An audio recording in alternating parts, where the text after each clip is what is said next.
Hello everyone. Drainage system में geography का ये रिवर जो है ये बहुत ही इम्पोर्टेंट चैप्टर है। रिवर्स में इंदास आज देखते हैं। इंदास है 2880 किलोमीटर इसका लेंथ है, पर इंडिया में 1114 किलोमीटर ये फ्लो करते हैं। ओके। ओरिजिन कहाँ से होता है? ओरिजिन होता है बोखारचू बोखारचू ग्लेशियर से। ये कहाँ पर है? ये कैलाश माउंटेन पर है, नियर लेक मानसरोवर। ओके, ये भी याद रख सकते हो। और एंटर करते हैं लद्दाख में, और उस जगह का नाम है डेमचोक। ओके। ये चाइना से होते हुए इंडिया घुसते हैं, उसके बाद पाकिस्तान चले जाते हैं। ओके। और ये वेस्ट फ्लोइंग रिवर है ना, तो अरेबियन सी में ये ड्रेन होते हैं। तिब्बत में इसे बोला जाता है किसी और नाम से, नाम है सिंघी खंबन। याद रखना, सिंघी खंबन। सिंघी खंबन का मतलब है शेर का मुंह ना, लायंस माउथ। ओके। और इसका ट्रिब्यूटरी याद रखना है। ट्रिब्यूटरी बहुत ही इंपॉर्टेंट है। ट्रिब्यूटरी एक है, ऐसे याद रखना, just chill Ranbir Singh. J for Jhelum, C for Chenab, R for Ravi, B for Beas, S for Sutlej. अब इंडस वाटर ट्रीटी जो हुआ था ना 1960 को, मीडिएटर वर्ल्ड बैंक था। ओके। तो ये इसमें बोला गया कि ये जो रणबीर सिंह है, ये इंडिया का 80% रिवर मतलब पानी यूज करेगा, और 20% पाकिस्तान यूज करेगा। और ये जो है इंदास, हाँ, झेलम और चेनाब, ये पाकिस्तान 80% यूज करेगा और 20% इंडिया यूज कर सकता है। क्लियर ना?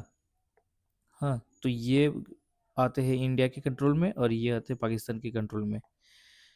फिर पर ये जो इंदस वाटर ट्रीटी है, इसको सस्पेंड कर दिया था वो जो पहलगाम अटैक हुआ था ना, तो पहलगाम अटैक के टाइम में इसको सस्पेंड कर दिया था। झेलम, एंशियंट इंडिया में झेलम का नाम क्या था? वितस्ता था ना, ये याद रखना, वितस्ता था। ओके। ओरिजिन कहाँ से होता है? ओरिजिन वेरीनाग से होता है। क्लियर?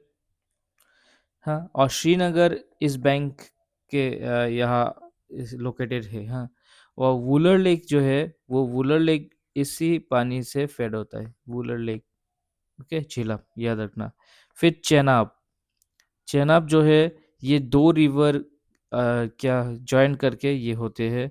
एक है चंद्रा और एक है भागा। चंद्रभागा जब मीट होते हैं, उसके बाद ये चेनाब बनते हैं। और एंशियंट इंडिया में इसका नाम क्या था? अस्किनी। ओके, अस्किनी था। ओके। तो ये है largest tributary of Indus. Indus का लार्जेस्ट ट्रिब्यूटरी है ये। क्लियर? फिर अब रवि रिवर देख लो। रवि रिवर जो है, इसका एंशियंट नेम क्या था? पुरुषिनी। रवि एक पुरुष का नाम है, तो उसे इसे याद रखना, पुरुषिनी। और फिर ये रोहतांग पास में ओरिजिनेट होते हैं। हाँ, ये एक ट्रांस बाउंड्री रिवर है, इंडिया और पाकिस्तान का। ट्रांस बाउंड्री रिवर मतलब पाकिस्तान इधर है, इंडिया है, तो ये ट्रांस बाउंड्री है। ओके। फिर बियास देख लो, बियास। बियास का एंशियंट नेम बिपाशा है। ओके, ये भी रोहतांग पास में ओरिजिनेट होता है। हम्म। और यही एकमात्र क्या है, ट्रिब्यूटरी है इंडस का, जो पाकिस्तान एंटर नहीं करता है। ये क्या करते हैं, इंडस को ज्वाइन करते हैं। कहाँ? पंजाब में हरिके, हम्म, हरिके में। ओके, हरिके एक जगह है, वहाँ पर ये पहले ही इंडस को ज्वाइन कर लेता है। फिर लास्ट देख लो, सुतलज। ओके। इसको तिब्बत में इसका नाम सुतलज नहीं है, इसका नाम है लांगक्वेन, लांगक्वेन जांगबो। ओके, ये लॉन्गेस्ट ट्रिब्यूटरी है इंडस रिवर का, और ये शिपकिला पास में एंटर होता है। हाँ, इंडिया में जब एंटर होता है तो वो शिपकिला पास से एंटर होता है। और पुराना नाम क्या है सतलज का? सुतुद्रुई। बस ये सब आपको याद रखना है। ओके।